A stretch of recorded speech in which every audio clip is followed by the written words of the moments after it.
বাণীতে আপনারা সকলে কেমন আছেন? আলহামদুলিল্লাহ। আরো জোরে বলি আলহামদুলিল্লাহ। আলহামদুলিল্লাহ। আলহামদুলিল্লাহ।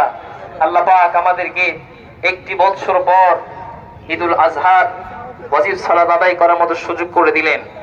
পবিত্র কোরআনুল কারীম থেকে আমি একটি সোনালী আয়াত তেলাওয়াত করেছি। আমি তার আগে অনুরোধ করব, কোরআনের বরকতে, রাসূলের সুন্নাহর আদর্শের বরকতে আশেপাশে যারা দাঁড়িয়ে আছেন মেহেরবানি করে বসে পড়েন। মেহেরবানি করে একটু বসে পড়েন। যে যেখানে দাঁড়িয়ে আছেন বসে পড়ুন। আসসালামু আলাইকুম।